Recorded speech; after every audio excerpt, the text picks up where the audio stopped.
आपका बहुत शुक्रिया। पहले मैं कुछ अहम बातों पे बात कर लूँगा, फिर क्वेश्चन आंसर बात नहीं कर सकते हैं। सबसे पहले तो मैं पूरी कौम को बताना चाहता हूँ कि इस वक्त जो हमारे मुल्क में दहशतगर्दी के हालात हैं और बिलखसूस बलूचिस्तान में और पख्तूनख्वा में जो हालात हैं, उसके ऊपर जो हमारी इमरान खान की हमेशा पॉलिसी रही है, हमारी वही पॉलिसी है कि इनका हल जो है वो सिर्फ मुज़ाकरात के जरिए हो सकता है और उसका अमली सबूत है हमारे पास। एक चीज़ होती है कि आप सिर्फ बात करते हैं, एक चीज़ होती है जो अमलन आपने की होती है और उसके रिजल्ट आए होते हैं। तो इमरान खान की हुकूमत थी तो आपने देखा कि मुल्क में दहशतगर्दी खत्म हो चुकी थी, लेकिन उसके फिर बाद जब हुकूमत हटाई गई, जिस तरीके से हटाई गई उस पर भी बड़े सवाल हैं। और जिन्होंने हटाई उसका कहा कि हमने हटाई है, बाद उन्होंने कहा कि जी बादल साहब ने हटवाई है। तो इससे बड़े क्वेश्चन उठते हैं और हमारे उस पर तफुज़ात हैं और रहेंगे और उसके लिए अपनी एक जंग हम लड़ रहे हैं। तो उस वक्त के हालात के बाद जब जैसे ही ये इन्होंने हमारी हुकूमत गिराई तो एक काम शुरू हो गया कि एक पार्टी तरीके से खत्म करने के लिए तमाम इदारों ने अपना मुकम्मल जितना भी जोर था वो उस पर लगाना शुरू कर दिया और हमारी पार्टी के लोगों को तोड़ना, हमारी पार्टी के कैंडिडेट को तोड़ना, प्रेस कॉन्फ्रेंसेज, छापे, जैली पर्चे, हर तरह की चीज़ें वो आप सबके सामने है, कौन के सामने है। और जब अपना फोकस यहाँ पे कर दिया तो जो असल काम था उनका उसे फोकस हटा दिया और उसका रिजल्ट ये निकला कि दोबारा वो चीज़ें जन्म लेने लगी और दोबारा दहशतगर्दों ने अपनी जड़ें उन एरियाज में स्टैब्लिश कर दी। इसमें दरमियान में एक और चीज़ जो साथ साथ होती रही वो ये थी कि आवाम के दरमियान और इदारों के दरमियान एक गैप आ गया, एतमाद खत्म हो गया और एतमाद खत्म होने की वजह से मजीद ये चीज़ बढ़ती गई और इनको पता भी नहीं चल रहा था, क्योंकि जब आवाम आपके साथ आओ तो आप ऐसी किसी जंग का और ऐसे इलाकों में आप उस चीज़ का मुकाबला नहीं कर सकते। हमारी एक 2200 किलोमीटर की एक तवील एक बॉर्डर है और ये बॉर्डर जैसे मुल्क के साथ नहीं है, ये वो मुल्क के साथ हमारी बॉर्डर है कि जिसमें दो सुपर पावर्स ने सिर्फ जंग नहीं लड़ी बल्कि जंगें हारी हैं वहाँ पर। पहली जंग जो रशिया के साथ हुई उसमें तो पाकिस्तान ने भी एक तरह से वो जंग हिस्सा लिया, बाकायदा जिहाद का ऐलान करके, और मैं समझता हूँ कि वो जंग सिर्फ अफगानिस्तान नहीं जीती, पाकिस्तान ने भी साथ मिलकर जीती वो जंग। दूसरी जंग के टाइम हमारी पॉलिसी चेंज थी और जिहाद के बजाय हम अमेरिका की सपोर्ट में आ गए और उससे ये रिजल्ट निकला कि हालात हमारे कशीदा होना शुरू हो गए अफगानिस्तान के साथ, और जो अब तक वो कशीदगी के हालात मजीद बदतर होते जा रहे हैं। तो मैं अभी भी ये बात करूँगा कि जो मैंने बार बार कहा, हुकूमत संभालने के बाद कहा, हर मीटिंग में कहा, तकरीबन 3.5 महीने पहले मेरी इस बात पर आमादगी की इदारों ने और फेडरल गवर्नमेंट ने कि आप TOR बनाएं और अफगानिस्तान के साथ मुज़ाकरात के लिए हम आगे बढ़ेंगे। तो TOR भेजे हुए तकरीबन 3-3.5 महीने हो गए हैं। बार बार मैं रिमाइंडर भी दे रहा हूँ कि मेरे साथ बैठो इस पे, क्योंकि सर मैंने जिरगे भी किए, पहले छोटा मैंने जिरगा बनाया, उसके बाद फॉलोड बाय एक बड़ा जिरगा जो हमने हर कौम से बंदे लेके भेजना था अलॉन्ग विद जो फेडरल गवर्नमेंट ने हमें लोग देने थे अपने। तो हमारा काम मुकम्मल है उस लिहाज से, लेकिन यहाँ से हमें कोई जवाब भी नहीं आ रहा, हमारे साथ बैठ के इस पर बात भी नहीं की जा रही। तो मैं फिर दोबारा ये कहूँगा कि हमें इसके ऊपर संजीदगी से सोचना चाहिए, इसके बगैर कोई हल नहीं है इसका। और आपके सामने जो हालात चल रहे हैं उसका जो रिजल्ट आ रहा है दोबारा, वो अभी रिसेंटली जो एक वाकया हुआ है काटलांग में।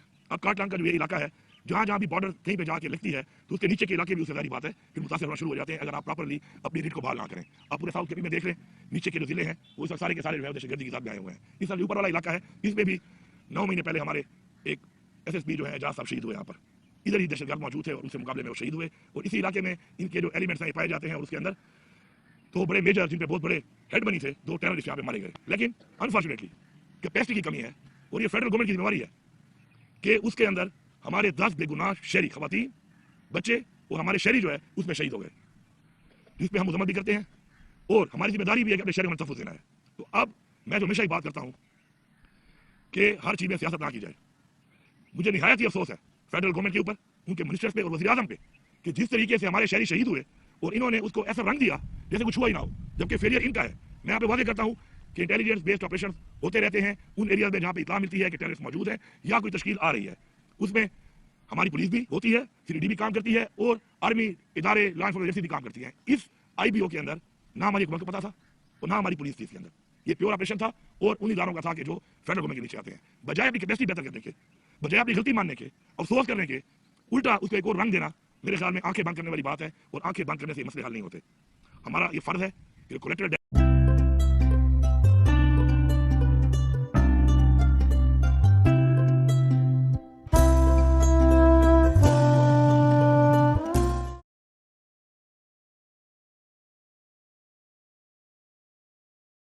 बिल्डिंग हम कर रहे हैं। 30 अरब रुपया जब से हुकूमत आई है हमने CID और पुलिस को दिया है स्ट्रेंथन करने की अपनी पुलिस को। लेकिन इस तरीके से ऑन बोर्ड किए बगैर इस तरह का कोई एक्शन करना और उसके बाद जो रिजल्ट आए उस रिजल्ट के ऊपर बजाय फेडरल गवर्नमेंट को सच्चाई बयान करने के इस तरह के बयान देना ये काबिल मुज़म्मत है। इसके साथ साथ जो है दूसरी बात कि हमारा जो प्रोविंशियल एक्शन प्लान है उस पर हमने काम शुरू किया हुआ है और हमने अपना प्रोविंशियल प्लान जो बनाया है वो हमने ये चीज़ें मद्देनजर देखकर बनाया है कि इससे पहले जो तजर्बात हुए, जो चीज़ें हुई, उनका क्या रिजल्ट आया और हम कैसा प्लान बनाएंगे जिससे हमें अच्छे रिजल्ट आएंगे। उसके अंदर अल्हम्दुलिल्लाह हमने तो वर्किंग शुरू की हुई है और उसको हम ऑन ग्राउंड जिस तरीके से कर रहे हैं उसके बड़े अच्छे नतीजे जा रहे हैं। आपने खुद देखा करक के अंदर हमला हुआ और आवाम निकली कि हम अपनी पुलिस के साथ हैं, फोर्सेस के साथ हैं और हम मुकाबला करेंगे दहशतगर्दी का। इस तरह लकी की आवाम ने इसी तरीके से ऐलान किया कि अगर कोई हमला होगा, दहशतगर्दी होगी, तो हम भी खड़े होंगे। और फॉलोड बाय हमारे और जो जिले हैं उनके अंदर भी माशाल्लाह एक ऐसा आवाम के एतमाद के साथ एक ऐसा लाइमल बनाया जा रहा है कि आवाम साथ खड़ी हो और अपनी फोर्स जब खड़ी होगी तो दहशतगर्दी का मुकाबला भी करेगी और खात्मा भी करेगी। लेकिन यहाँ पर जो रवैया फेडरल गवर्नमेंट और इनकी पॉलिसीज का है, उससे जो रिजल्ट आ रहे हैं, आते रहे हैं और आगे जो मैं देख रहा हूँ, वो बिल्कुल बड़े खतरनाक है। इसलिए मैं दोबारा रिक्वेस्ट कर रहा हूँ, अपील कर रहा हूँ कि जिस बातचीत के ऊपर आपने आमादगी की है उसके ऊपर आगे बढ़ें और आगे बढ़ के, क्योंकि जब तक अफगानिस्तान के अंदर अमन नहीं होगा, इस बॉर्डर के ऊपर हालात ठीक नहीं होंगे, उस वक्त तक इस पूरे रीजन में अमन कायम नहीं हो सकता। सिर्फ बातों से, दावों से कुछ भी नहीं होना और उसके रिजल्ट हमारे सामने है जो हम देख रहे हैं। बलूचिस्तान के हालात आपके सामने हैं। अब हम ये नहीं देख रहे कि हमारे वो लोगों ने हथियार क्यों उठाया, उसकी वजूहत होंगी, हमारी गलत पॉलिसीज होंगी। अब उन्होंने हथियार उठा ही लिया है तो उनसे निपटने के लिए जिस तरीके से निपटा जा रहा है, तो मेरे ख्याल में ये गलत है। अपने लोगों को ओन करें। वो कहते हैं विन द हार्ट्स। इस जंग को जीतने के लिए आपको लोगों के दिल पहले जीतने पड़ेंगे, एतमाद का रिश्ता बहाल करना पड़ेगा, लोगों को साथ दिलाना पड़ेगा। मैं समझता हूं कि इंशाल्लाह जिस तरीके से हम काम कर रहे हैं इसके ऊपर अपने सूबे की हद तक, तो हम इंशाल्लाह अपनी जिस तरह पुलिस को एम्पावर कर रहे हैं, स्ट्रेंथन कर रहे हैं, अपने ऑपरेशन प्लान जो हमने बनाया है उसको हमने इंप्लीमेंट करना शुरू किया हुआ है, तो हम उसके रिजल्ट तो ले लेंगे। लेकिन जब तक फेडरल लेवल के ऊपर ओवरऑल रीजन में हमारी बॉर्डर के ऊपर अफगानिस्तान के ऊपर प्रॉपर कोई बातचीत नहीं होगी, तो हमें वो रिजल्ट नहीं आ सकते जो रिजल्ट हम इस हवाले से चाहते हैं। इसके साथ साथ अफगान रिफ्यूजीज का जो मामला है उस पर पख्तूनख्वा हुकूमत का बड़ा एक वाज़ेह किस्म का मौक़िफ़ है कि अपनी रिवायत को देखते हुए हम कभी भी लोगों को इस तरीके से, इस तरह पहले हुआ कि लोगों को जाके बॉर्डर पे छोड़ दिया गया बेसर सामानी की हालत में, बच्चों को, खवातीन को, बुजुर्गों को, और उससे पाकिस्तान का इमेज खराब हुआ है ह्यूमन राइट्स के हवाले से, वो सबके सामने है। क्योंकि ये फेडरल सब्जेक्ट है, इलीगल जो फॉरवर्ड होते हैं, लेकिन हमारे सूबे में हमने कैंप लगा लिए हैं। हमारे सूबे में वॉलंटियर बुनियाद पर जो जाना चाहता है हम उसको फैसिलिटेट करेंगे, उनको खाना खिलाएंगे, इज्जत देंगे और अपने अखराजात के ऊपर उनको इज्जत से छोड़ के भी आएंगे। जो यहाँ से लोगों को लेके आते हैं उनके लिए भी हमारा यही रवैया होगा और यही हमारी रिवायात है। लेकिन सूबे की पुलिस, सूबे की इंतजामिया किसी को भी जबरदस्ती नहीं निकालेगी वहां से, ये क्लियर मैसेज है, किसी को भी नहीं निकालेगी। क्योंकि इन हालात में किसी को इस तरह निकालना कि वहां पर उनके लिए बंदोबस्त ना हो, वहां पर गवर्नमेंट उनको ओन ना करे, वहां पर उनकी रिहाइश के लिए, उनके खाने पीने के लिए, उनकी जिंदगी गुजारने के लिए कोई अरेंजमेंट्स ना हो, तो इस तरीके से लोगों को बाहर भेजना, बल्कि इस तरीके से निकालना जो है वो ना हमारी पॉलिसी है, नहीं हमारी रिवायात है और नहीं हम ऐसा करने देंगे।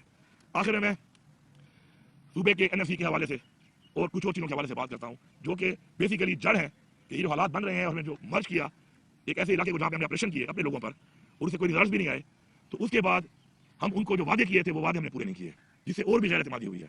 इस वक्त एनएफसी ना देना 58-57 लाख आबादी आने के बाद उस सूबे को, उस सूबे के साथ और उस सूबे की आवाम के साथ जो के साथ मुंसलिक हुई है, मर्ज हुई है, उनके साथ बहुत बड़ी जाती है। मैंने अप्रैल की डेडलाइन दी थी, मेरे साथ इन्होंने एग्री किया था कि अप्रैल में एनएफसी बुलाई जाएगी, रिवाइज किया जाएगा और ये एजेंडा आएगा। तो एजेंडा हमारा एक कानूनी है और आईनी हक है, इस पर हमें भी कंटेस्ट करने की जरूरत ही नहीं है, क्योंकि हमें आईनी तौर पर पैसा मिल रहा है आबादी के लिहाज से, रकबे के लिहाज से जो आइन में लिखा हुआ है। तो अभी सदर साहब को जो है कोरोना हुआ है, मुझे पता चला अप्रैल स्टार्ट होती, मेरी दुआ है कि वो जल्दी से एहतियात हो जाए, क्योंकि अप्रैल में एनएफसी होनी है और उनका होना जरूरी है। नहीं तो फिर कायम मकाम जो भी होंगे उनसे हम ये काम कराएंगे। मैं बड़ा वाज़ेह बता रहा हूँ, अप्रैल मीन्स अप्रैल, ये मेरा आईनी हक है।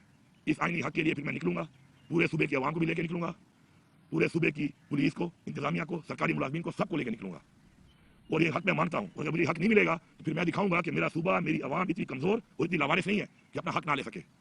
मुझे इस वक्त एआईपी का वो पैसा जो कि फेडरल गवर्नमेंट देती है मर्ज डिस्ट्रिक्ट में, इन हालात के बावजूद भी पिछले 11 महीनों से पेमेंट नहीं हो रही। मैं चला रहा हूँ फिर भी निजाम को अल्हम्दुलिल्लाह, लेकिन ये ना देना इस बात का सबूत है कि इतनी सीरियसनेस है इस हवाले से। जो नेट टाइटल का हमारा वो 2020 अरब है, वो तो अलग है एशियन काजी वाला, उसकी तो बात चलेगी। उसके अलावा जो रेगुलर हमें आता है उस पर भी 75 अरब रुपया हमें नहीं दिया गया। ये साबित करता है इनकी सीरियसनेस को रिगार्डिंग केपी एक सूबा और फिर मर्ज एरिया जो कि मर्ज होकर हमारे साथ आया। मैं इनसे गुजारिश करता हूँ कि ठीक है माशाल्लाह रेवेन्यू मेरे पास बहुत है, मैं निजाम को चला रहा हूँ, लेकिन इन पैसों के मिलने से इन लोगों की जो डेवलपमेंट होगी, यहाँ पर जो एम्प्लॉयमेंट होगी, यहाँ पर जो मसाइल हल होंगे, उससे ये हालात कंट्रोल होंगे। तो मेहरबानी करके हम पाकिस्तान का हिस्सा हैं, हमारा ये आईनी हक है और हमारा ये कानूनी हक है, हमें दिया जाए। इस वक्त भी पूरा में मसला बना, सारा फाइनेंस सूबाई हुकूमत कर रही है उसको। आपका बकाखेल में कैंप है, इनकी जिम्मेदारी है, इन्होंने पेमेंट रोकी हुई है, उनको पेमेंट सूबाई हुकूमत कर रही है, ऐसा नहीं कर रही। हमारा ये फर्ज हम करेंगे, लेकिन जिसकी जिम्मेदारी है, जिसकी कमिटमेंट है, उसका ना करना, उनकी मिसकमिटमेंट, उनकी जिम्मेदारी और गैर संजीदगी, ये तीनों चीजें जो है इससे वाज़ेह होती हैं।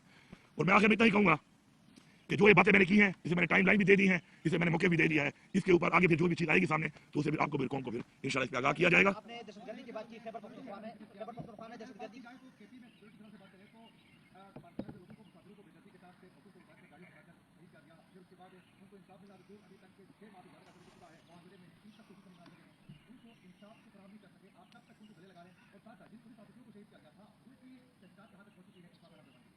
पहली बात तो ये देखिए जी, ये जो पड़ा चिराग का मसला है 103 साल से पुराना मसला है।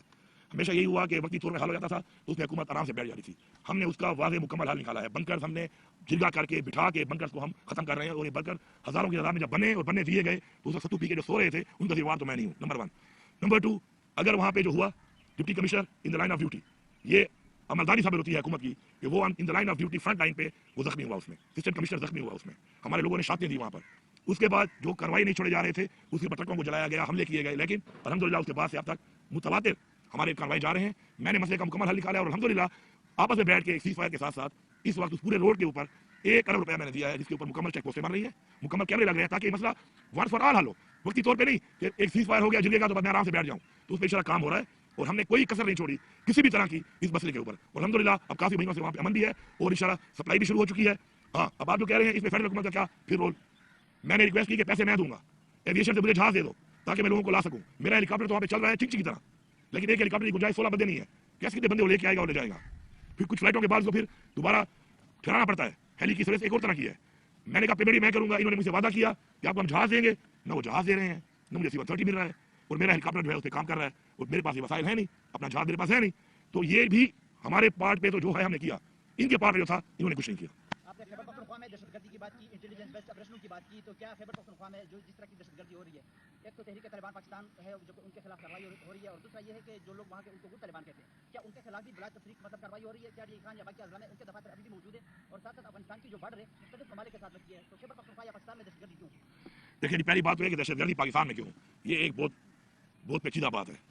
पाकिस्तान में इसलिए कि पाकिस्तान इस्लाम के नाम पे बना है, पाकिस्तान में इसलिए कि पाकिस्तान 27वें रमज़ान को वजूद में आया है, और पाकिस्तान में इसलिए कि जो अगर आप तारीखी तौर पे देखें तो इस्लाम में बताया गया है खिते का कि जहाँ से गज़वा बदर होनी है या गज़वा हिंद होनी है, गज़वा हिंद सॉरी, तो वो यही खिता है, ठीक है।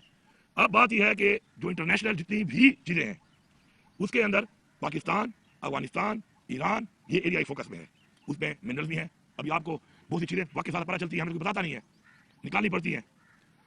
1956 से लेके 1970 तक एक सर्वे हुआ है, बाकायदा एग्रीमेंट पे सर्वे हुआ है, यूएसए और पाकिस्तान के एजेंसी के दरमियान मौजूद है डॉक्यूमेंट, किस चीज़ पे कि माइन एंड मिनरल जो है इस पूरे खिते में, और उन्होंने उसको इंडो पाक के तौर पे लिया है, पाकिस्तान के तौर पे नहीं लिया।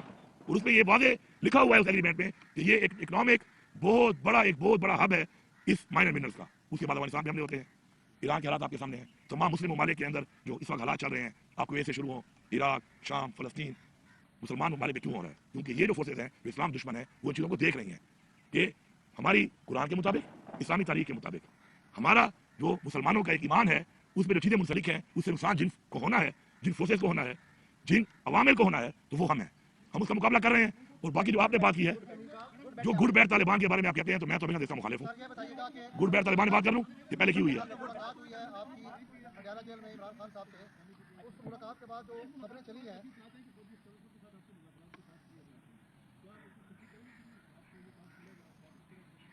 देखिए पहली बात तो यह है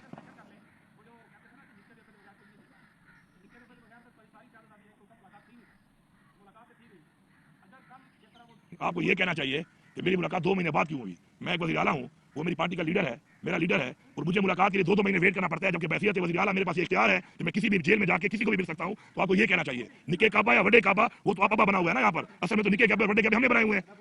आईनी तौर पर तो मुझे हर हफ्ते मिलना चाहिए, मेरे पास अदालत का ऑर्डर भी है।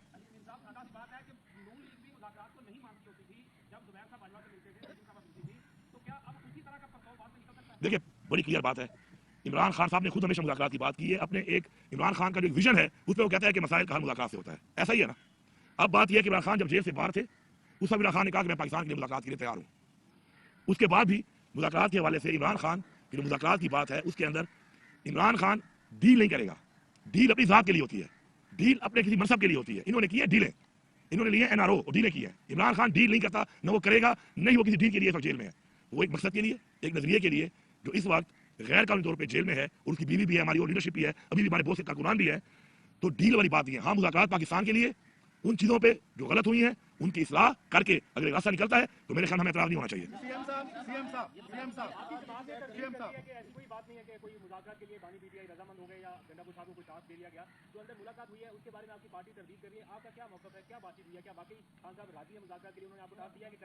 पहली बात तो ये है कि मुलाकात हुई है मेरी तरजीह कर रहा है कोई और। बयान मैंने दिया नहीं है। क्या मैंने बोला कि मेरे साथ मुलाकात के हवाले से खान साहब ने मुझे टाल दिया है या मेरी बात हुई है? मैंने तो नहीं बोला, ऐसी कोई बात नहीं है, ना ऐसी कोई बात हुई है। खान साहब के साथ मेरी एक लंबी तफसीली मुलाकात हुई, बड़े अरसे बाद हुई, जल्दी होनी चाहिए। उस पर हमने हुकूमती मामला भी डिस्कस किए। सबसे ज्यादा खान साहब को कंसर्न था वो रिगार्डिंग लॉ एंड ऑर्डर और टेररिज्म का था, वो भी डिस्कस किया। इंटरनेशनल जो है हमने वो भी डिस्कस किया, इंटरनेशनल जो हमारे बॉर्डर्स हैं, हमारे जो मामला हैं, हालात हैं, उसके ऊपर भी बात हुई। साथ साथ मैंने खान साहब को पहले ही बताया हुआ है, खान साहब मुझे नहीं कहता, न उसने मुझे कहा, लेकिन बहसीयत वज़ीर आला, बहसीयत पिटाई का वर्कर, मैं इमरान खान की जंग लड़ रहा हूँ, हर फॉरम पे लड़ रहा हूँ, मैं लड़ता रहूंगा, जो मुझसे होगा मैं करूंगा और मैं कर रहा हूँ। सीएम साहब, आपने एनएफसी अवार्ड के हवाले से बात की है, तो हमारे सूबा खैबर पख्तूनख्वा के तरबेला डैम की रॉयल्टी में तकरीबन अब जो 2000 अरब रुपए है, क्या वो भी जो कि बैलेंस चलता आ रहा है वो भी इस एनएफसी अवार्ड में एजेंडे का हिस्सा होगा या सिर्फ आप एनएफसी अवार्ड पे जाएंगे? एनएफसी अलग है, ये सीसीआई का इशू है। चंगेज खान जदून हूं, खैबर न्यूज जी, ये एनएफसी एक अलग इशू है। ये जो आप बात कर रहे हैं ये सीसीआई में है, ये एजीएन खाली फार्मूले के तहत हमें पहले भी 1680 रुपया हमारा जब था तो उसके अंदर खट्टर साहब के टाइम में उन्होंने डील करके 80 रुपए में बाकी खत्म कर दिए थे। अब वो पैसे बढ़ के 2020 अरब बने हुए हैं, उससे भी हमारी बात हो रही है, मैंने लेटर भी लिखा है और उस पर काम हो रहा है इंशाल्लाह। वो भी हमारी एक अलग जंग है, वो अलग सीसीआई के अंदर इंशाल्लाह आएगी, उससे भी इंशाल्लाह हम टेस्ट कर रहे हैं। और अभी उन्होंने कहा कि उसमें बात करते हैं, एक बीटीपी पे हुई है, अगर रिजल्ट ना निकला तो हम इस मामले पर और हमारा जो टोबैको वाला है उस मामले पर हम इंशाल्लाह सुप्रीम कोर्ट में भी जा रहे हैं।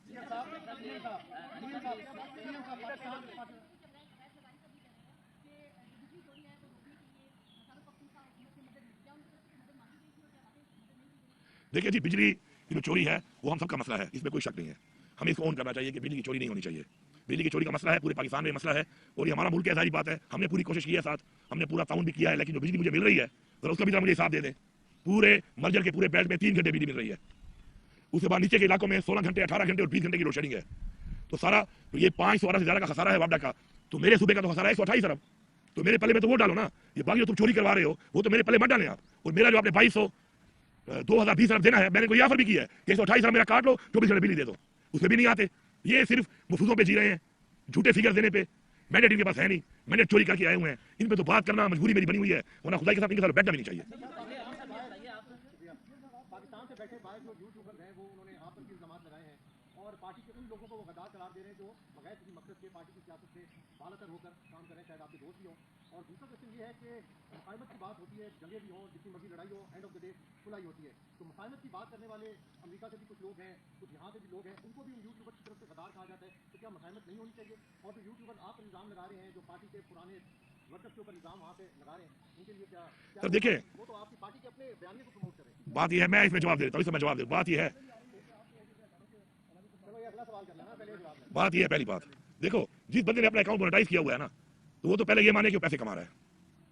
पहली बात, मैं क्लियर बात करता हूँ, तरकीब से मुझे परवाह भी नहीं है। मैं इमरान खान से एक चीज मैंने सीखी है, वो है कि इज्जत और जिल्लत अल्लाह के हाथ में है। किसी के कहने पर आपकी इज्जत और जिल्लत नहीं होती, वो देता है। पहले तो जिन्होंने मोनेटाइज किया है अपने अकाउंट, वो नजरिए की बात तो करें ही ना, वो कर रहे हैं कारोबार, वो कमा रहे हैं पैसे। और पैसे तब कमाए जाते हैं कि जब कोई शुरली छोड़ोगे।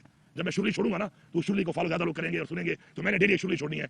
अब शुरली हो या ना हो, मैंने छोड़नी इसलिए है कि $200 हो या $2000 हो, मैंने तो कमाना है। अब उनके बयान पे तजाद आप खुद देख लें, कभी वो एक बैरी मारते हैं, कभी वो दूसरी मारते हैं, कभी ये हीरो, कभी ये जीरो, 2 दिन ताली 2 दिन गाली। तो मेरे ख्याल में मैं तो कमेंट ही नहीं करता इस पर।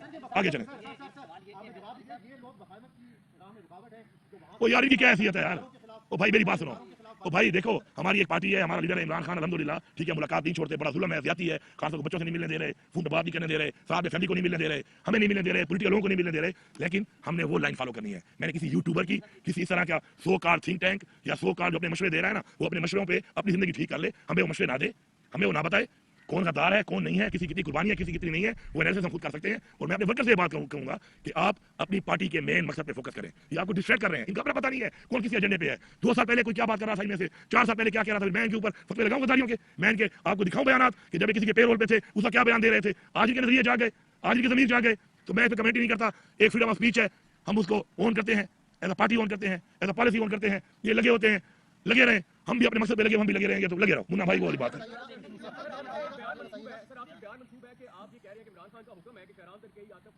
यही तो अहम सवाल नहीं है, इतनी अहम उसके अंदर मेरे ख्याल में जिस एजेंडे में बात हो रही है, मैं उससे बात कर ये बात अहम नहीं है। मैंने जो कहा आ गई आपके पास ना, इतनी अहम है कि मैं डिस्कस करूं। नेक्स्ट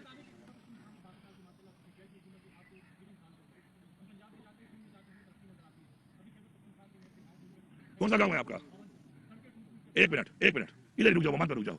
मैं वो वज़ीर आला नहीं हूं कि मुझे पता नहीं है कहां पे क्या हो रहा है। मैं पिछले 10 सालों का जिम्मेदार नहीं हूं, अपना जिम्मेदार हूं। जब मैं आया हूं तो मोहम्मद में 20 रोडों की लाइबिलिटीज थी, टेंडर लेकर काम का ऐलान तो हुआ था और 20 के 20 रोड रुके हुए थे। आज 20 के 20 में अगर एक रोड बशीरी का काम ना हो तो मैं जिम्मेदार हूँ। ये तो बता रहा हूँ मोहम्मद का आपको, फिगर ही बता रहा हूँ। 20 रोडों का ये बड़े मेन रोड है, बड़े, और 20 के 20 मैं आपको चैलेंज कर रहा हूँ कि यहाँ से उनके खिलाफ मान जाओ और मुझे बताओ कि फिलाने रोड पे काम शुरू क्यों नहीं हुआ। मैंने वो सारे बंद काम शुरू कराए हुए हैं। मैं जब आया 15 दिन की तनख्वाह नहीं थी, 13.5 साल का थ्रो फॉरवर्ड किनका दिया हुआ, मेरे वालों का दिया हुआ, ठीक है। अगर मेरे वाले गलत होंगे मैं गलत कहूंगा, उसको मैं लाऊं 7.5 साल पे, अब इंशाल्लाह इस जून में लेके आऊंगा 4.5 साल पे। अपना जो बजट है पहला, उस पर मैंने कोई स्कीम नहीं दी।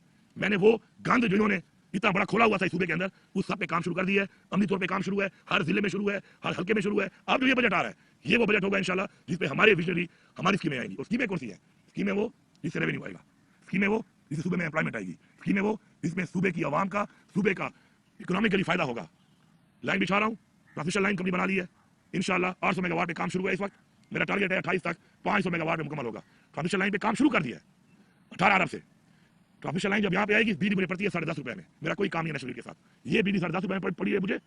इसमें जो मेरे साथ इन्वेस्ट करेगा और साथ हुकूमत, अगर मिलकर भी हम करेंगे काम, पीपीपी मोड पे भी करें, सारा खुद ना भी करें, तो फिर भी अगर मैं 21 रुपए बिजली दूँ तो इससे मुझे अरबों रुपए का रेवेन्यू भी आएगा। और मुझे नहीं लगता इतने कम रेट पे बिजली देने के बाद कोई इंडस्ट्री कहीं और होगी। ये इंडस्ट्रियल हब बनेगा इंशाल्लाह। इसके अलावा लिफ्ट कनाल जो पूरे पाकिस्तान की फूड बास्केट है, सूबे की नहीं, उस पर इंशाल्लाह इस साल हम काम शुरू करने वाले हैं। वो मोटरवे जो पूरे पाकिस्तान का, मैं नहीं कह रहा, तमाम इदारे कह रहे हैं कि सबसे फीजेबल मोटरवे है, ये खान टू पेशावर 11 जिलों को डायरेक्ट लग रहा है और 2 जिलों को पंजाब के इनडायरेक्ट लग रहा है। उस पर भी इंशाल्लाह इस साल काम शुरू करेंगे। ये वो मनसूबे हैं जो साथ और भी होने हैं, इस तरह और भी बड़े मनसूबे हैं। तो आप जो ये कह रहे हैं कि डेवलपमेंट नहीं हो रही, तो आपको पता होगा कि जो बजट में पैसा रखा गया था डेवलपमेंट के लिए, वो पैसा मैं दे चुका हूँ। अब चूंकि मैंने रेवेन्यू बढ़ा लिया है बहुत ज्यादा, 33 अरब रुपए लास्ट कैबिनेट में मैं एक्स्ट्रा दे रहा हूँ उस रकम से जो मैंने 30 जून तक देनी थी। तो हाँ, काम बहुत ज्यादा खुल गए थे, इसमें इंटरनेट गवर्नमेंट आ गई, उसमें काम रुक गए, लाइबिलिटी बढ़ गई। तो जरा वो हिसाब आप लगाएं कि उस सबको शुरू करना। 2400 स्कीमें जो बंद थी शुरू भी हैं और आप देख रहे हैं कि आए रोज इफ्तिताह भी हो रहे हैं। मैं खुद जाता नहीं हूँ, आए रोज इफ्तिताह हो रहे हैं इंशाल्लाह। वो प्रोजेक्ट जो 2014 में शुरू हुए थे अब आके मैं मुकम्मल कर रहा हूँ।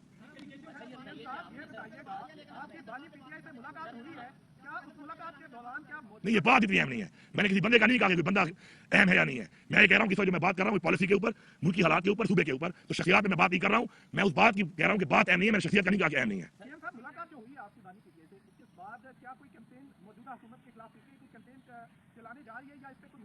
बिल्कुल बिल्कुल, हमारी सारी तहरीक शुरू है और आपने देखा कि उस तहरीक में हमने जो भी अपने इवेंट्स किए, उस इवेंट्स से हमारे साथ क्या किया गया। सूबे की हद तक हमें कुछ नहीं कहा जाता। जब हम निकलते हैं तो हमारे पे किस तरह का आफत गिरा देते हैं, हर तरह का तशद्दुद, हर तरह की फसाइयत। बाकी सूबे तो छोड़ नहीं रहे हैं, अभी ऐलान नहीं होता पहले से लोगों के घरों में घुस जाते हैं ये। तो उसमें जो हमारी तहरीक है, जो खान साहब से मेरी बात हुई है, आज हमारी पोलिटिकल कमेटी की मीटिंग है, खान साहब से मैंने डिस्कस किया है, हमने एक चीज़ को फाइनल किया है। कल खान साहब ने मुझे बताया कि पोलिटिकल कमेटी में मैं आज वो ब्रीफ करूंगा, उसके ऊपर इंशाल्लाह फौरन से पहले आपको नजर आएगा कि पूरे पाकिस्तान के अंदर हम जो एक्टिविटी कर रहे हैं किस तरीके से होगी। क्योंकि खान साहब ने मेरे साथ मुशावरत की, मुशावरत के बाद हमने एक पॉलिसी डिसाइड की, वो मैंने आज देनी है अपनी पोलिटिकल कमेटी को। तो अगर सामने आएगी तो पोलिटिकल कमेटी की तरफ से आएगी, मैं वो जाती तो मैं दे नहीं सकता। तो आपके सामने इंशाल्लाह आज रात तक कल तक आ जाएगी। आपने फेडरल गवर्नमेंट से ये कहा कि अगर अप्रैल तक जो फंड है केपी के अगर ना दिए गए, पुलिस को भी, डॉक्टरों को भी, अवाम को भी, सरकारी मुलाजमीन को बाहर निकालेंगे। जो आपकी खान साहब से मुलाकात हुई है, ताकि जो कंप्लेन का एक हिस्सा तो नहीं बना रहे हैं वो? नहीं, खान साहब का जो है ना, देखें हमारी दो चीजें हैं। एक चीज है मेरी सियासी पार्टी और एक सियासी तहरीक। एक मेरे पे जिम्मेवारी है सूबे की, एक मेरी वो जिम्मेवारी है। ये जो है ये सियासी तहरीक का हिस्सा नहीं है। और ये जो मैं वो कह रहा हूँ अप्रैल का, ये मैं एनएफसी के ऊपर कह रहा हूँ कि एनएफसी मेरा एक कॉन्स्टिट्यूशनल राइट है, मुझे ये देना है। इन्होंने उस पर इन्होंने मुझसे आमादगी की है। अब अगर ये उसमें आमादगी के बाद पीछे हटेंगे तो मैं इसलिए निकलूंगा। जिन जिन आपने नाम लिया है, जिन जिन का इसके अलावा भी सब निकलेंगे, ये पूरा सूबा होगा, ये पूरी हुकूमत होगी। आपने बात की थी अफगानिस्तान के बारे में कि आपने अफगानिस्तान में एक दफा कहा था कि मैं दौरा करूंगा मुज़ाकरात के लिए या इस सारे माहौल को कूल डाउन करने के लिए। तो क्या आपने दफ्तर खारजा को एतमाद में लेके बात की थी या उसके बाद दफ्तर खारजा से बात हुई है इस मुद्दे पे? देखिए जी, चूंकि ये जी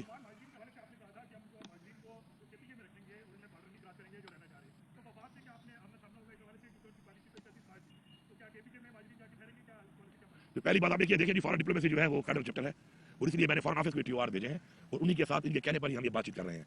और मेरे तो लोग, मैंने अपने जो है पहले जिरगे वाले लोग भी फाइनल कर लिए थे, इन्होंने और साथ देने थे कुछ। और उसके बाद फॉलोड बाय जो अगला जिरगा हमने बड़ा बनाना था, उसके लिए मेरे मुख्तलिफ कौमी जिरगे भी हो गए, जिसमें उन कौमों ने हमें 2-2 बंदे 3-3 बंदे देने थे। तो उसमें चूंकि मैं डायरेक्टली कर नहीं सकता, इसलिए बार बार कह रहा हूँ कि आए बैठे हो, इसको आगे बढ़ाएं। दूसरी जो आप बात कर रहे हैं अफगान माजरीन से मेरी पॉलिसी है एज अ प्रोविंस, वो मैंने बड़ी क्लैरिटी से बता दिया पहले आपको। जो इनकी पॉलिसी है मैं समझता हूँ गलत है और मैं इनकी पॉलिसी को उस पर ओन नहीं करता।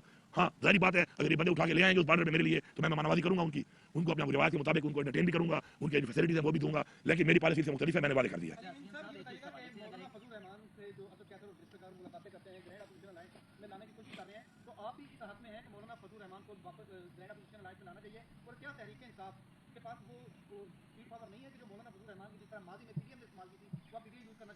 देखिए जी, स्ट्रीट पावर तो छोड़ दें, इस वक्त सारी पावर ही हमारे पास है। स्ट्रीट रोड सब कुछ हमारे पास है। इतनी बड़ा पॉपुलैरिटी है, इमरान खान की तो बड़ा मैंडेट मिला था, हमने चोरी कर लिया इन्होंने। बात हमें स्पेस नहीं दे रहे ना, हमें स्पेस ही नहीं दे रहे। तहरीक इंसाफ तो इस वक्त ऐसा बना हुआ है कि तहरीक इंसाफ का तो नाम अगर एक पोस्ट कर दो पीछे पहुंच जाते हैं। और जो इन्होंने किया है हमारे साथ तो वो क्लियर है, आप सबके सामने है। तो उसमें अगर मौलाना साहब हमारे साथ आना चाहते हैं, देखें आइन की बालादस्ती, मुल्क में कानून की बालादस्ती, मुल्क में जमहूरियत, हकीकी जमहूरियत, अगर उसके ह्यूमन राइट्स उस पर आना चाहते हैं, मैंने पहले भी वेलकम किया है, मैं भी वेलकम करता हूँ। आप बड़ा गलत तासुर बात दे देते हैं, कोई एक सियासी बयान इस तरह कहा जाता है, उसको आप इसे मुंसलिक करते हैं कि मुझे कोई एतराज़ नहीं है इस पर, मुझे कोई एतराज़ नहीं है। मैं पार्टी को वादे तौर पर बता भी चुका हूँ और वहाँ पर मेरा पैगाम वहाँ पर जा भी चुका है। अच्छा ये बताइए हैदर शराजी जी में से मैं तो ये जानना चाहता हूँ कि इमरान खान साहब ने ये जो कहा टिकटों की तस्लीम के बाद ये साजिश में बाकी किन किन अपराध के बारे कर रहा हूँ, मैं आपको बता रहा हूँ कि इमरान खान ने मुझे कहा था कि धोखा देते हैं, ये डिले करते हैं, क्योंकि खान साहब पहले एक्सपीरियंस रहे होंगे इस तरह के। तो मैंने खान साहब से कहा, खान साहब आपने मुझे नहीं कहा, आप मुझे नहीं कह रहे, लेकिन मैं ये जंग लड़ूंगा, ये मेरा फर्ज है, ये मेरा फर्ज समझ के मैं लड़ूंगा, मैं वो लड़ रहा हूँ, वो फिर मैं एक्सपोज करूंगा। और मैं फिर एक्सपोज जब करता हूँ तो सही तरीके से करता हूँ, लेकिन मैं वक्त देता हूँ, वक्त के बाद करता हूँ।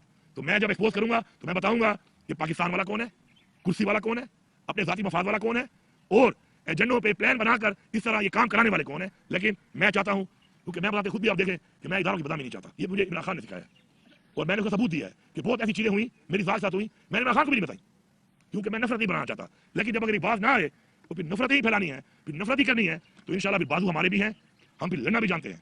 हमने गोलियां खाई हैं, और हमने गोलियां खाकर गोलियां चलाई नहीं है अब तक, क्योंकि हम पाकिस्तान के आइन के मुताबिक चल रहे हैं।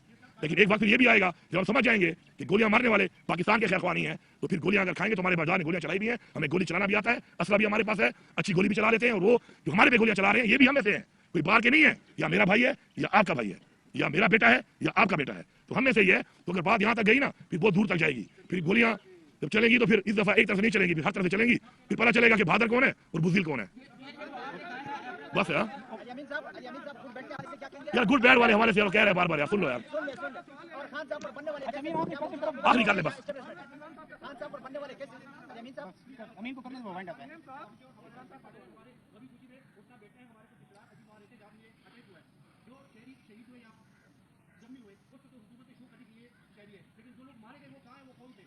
भाईजान ISPR वालों को सब बुलाते हैं आपको, तो ये सवाल कर लो ना, हमें तो रिपोर्ट में इंक्वायरी में आया है कि 12 मारे गए और इस एरिया में एलिमेंट पहले भी मारे गए हैं, ठीक है। अब उन 12 को मेरे पास तो है नहीं, तो उन 12 की अगर आपको देखनी है लाशें माशें, तो ISPR वालों के सामने तो सवाल होता नहीं है, वहां तो आप चुप बैठ जाते हो, क्योंकि शायद पहले से आ जाता है कि ये सवाल करना है या ये सवाल करना है, तो फिर वहां पे सवाल कर लेना, तो 12 बंदे दिखाओ, मेरे पास तो नहीं है वो। अब बस है यार फिर आज ऐसा मैं वैसे होना शुरू होता हूँ ना सर, फिर मसले बन जाते हैं। ठीक है आपने सर कर लिया, आपने कहा आप कर ले।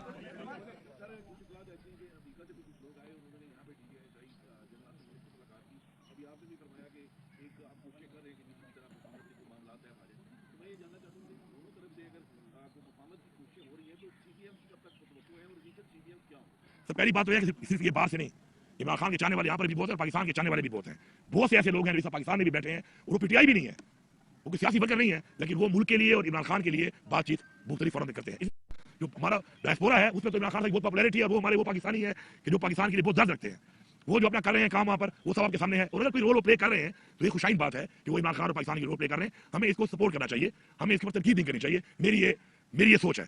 क्योंकि इमरान खान खुद जब कहता है कि मसाइल का हल मुज़ाकरात से है, तो उसमें अगर कोई पॉजिटिव मुज़ाकरात कर रहा है, देखिए हम डील के खिलाफ है, क्योंकि डील ज़ात के लिए होती है, मुज़ाकरात के खिलाफ कभी भी नहीं है। हम इमरान खान ने खुद कहा कि मैं माफ करता हूँ सबको पाकिस्तान के लिए, लेकिन डील नहीं, मुज़ाकरात आगे के लिए ये मुल्क ऐसे रास्ते पे चले। देखिए इस वक्त हमारे मुल्क पे 72,000 अरब कर्जा चढ़ा हुआ है। मैं वाय सुबह हूँ कि मैंने 1 रुपया कर्जा ले लिया, 50 रुपये मैंने उतार भी दिया इस 1 साल में, लेकिन क्या कर्जों पे चलने वाली कौमें खुददार बन सकती है, खुद मुख्तार बन सकती है? नहीं। इसीलिए हमारी जो तबाही हुई पड़ी है उसकी वजह यही है कि नाम खुददार है, नाम खुद मुख्तार है। आज जब मेरे फैसले बैठकर अमेरिका या XYZ कोई भी करेगा तो सारी बात है मेरी आवाम से मेरा इत्मीनान जब उठेगा तो आगे जब नहीं बढ़ेगा, तो इसलिए खुददारी खुद मुख्तारी के लिए पहले अपने फैसले खुद करने की आज़ादी होनी चाहिए। इसलिए इमरान खान कहता है ना हकीकी आज़ादी, बहुत लोगों को पता ही नहीं है हकीकी आज़ादी का मतलब क्या है। ये मतलब है उसका, ये हकीकी आज़ादी कि अपने फैसले अपनी आवाम की सोच के मुताबिक अपने मुल्क, अपना दीन, अपने मुल्क की हालात, अपने लोग, अपनी कौम के लिए मैं खुद करूँ।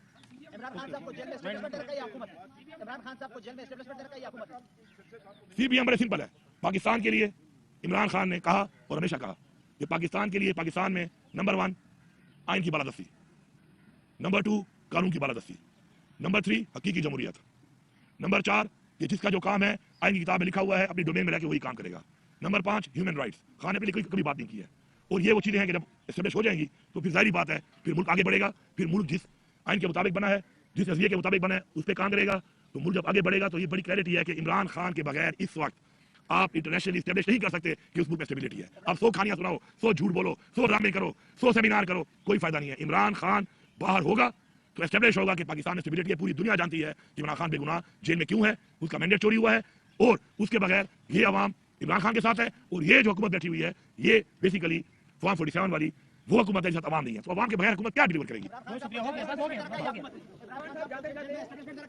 साहब जाते जाते ये बताएं, जब आप वज़ीर आला बने थे तो आपके अंदर बड़ा एक वर्कर जैसा करंट था, अब वो करंट नहीं रहा है, किसी इदारे के खिलाफ बोल रहे हो। अभी नहीं लग रहा, मुझे आके लोग मिलते हैं, काफी लोगों से पूछो, मैं हाथ मिलाता हूँ, मेरे असर लोगों को करना जाता है। बहुत नरम हाथ हो गया, आपने पहले तो बड़े हाथ मिलाते थे तो ऐसे पता लगता था ताकत वाला। अगली दफा यार मैं निकलूंगा ना, इस बंदे को जरूर आता करना, ये मेरे सफर पे होगा, बाकी मैं से कार्ड भी देख लूँ ना, ठीक है सर।